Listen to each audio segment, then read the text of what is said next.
And welcome to Smart Stock Watch, your go-to channel for in-depth financial analysis.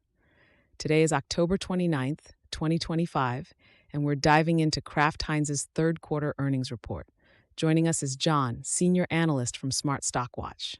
John, thanks for being here. Thank you for having me. Kraft Heinz has released their Q3 2025 results, and there's a lot to unpack, from sales performance to strategic initiatives. Revenue and profitability overview.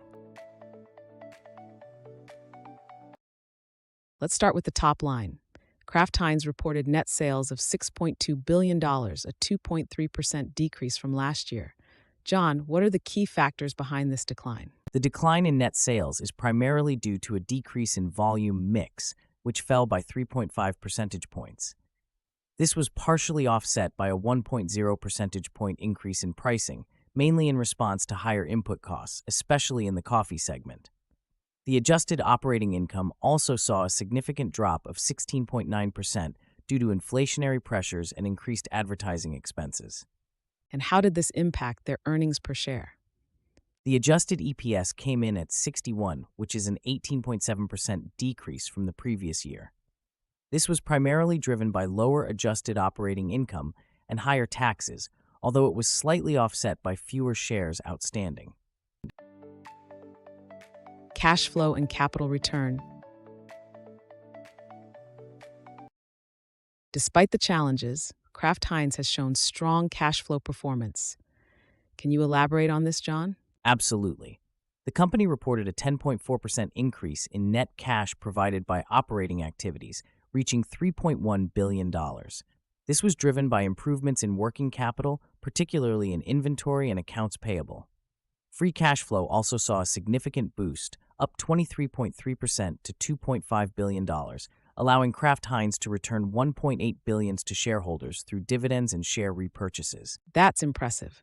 How does this position them for future investments? With a strong cash flow, Kraft Heinz is well positioned to continue investing in strategic initiatives such as marketing and R&D, while maintaining their target net leverage ratio.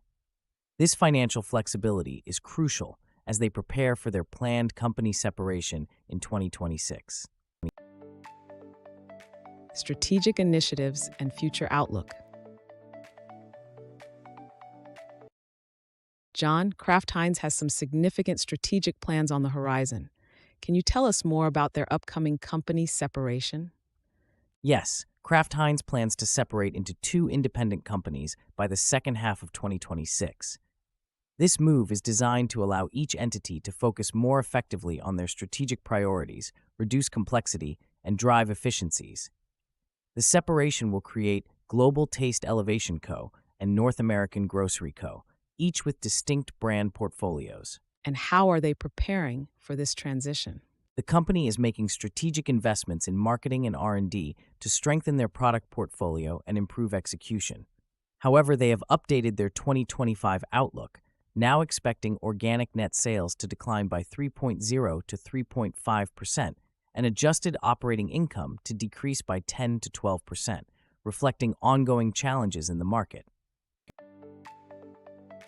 EPS forecast and analyst expectations. Let's discuss the earnings per share forecast. Analysts were expecting an EPS of 57 cents. How did Kraft Heinz perform against these expectations? Kraft Heinz reported an adjusted EPS of 61 cents, which is 0.04 cents above the analyst forecast. This beat is a positive sign, indicating that despite the challenges, the company managed to exceed expectations, thanks in part to their pricing strategies and cost management efforts. That's certainly a positive takeaway. How might this affect investor sentiment? Beating EPS expectations can boost investor confidence, especially in a challenging operating environment. It suggests that Kraft Heinz is effectively navigating current market conditions and could be a positive indicator for future performance.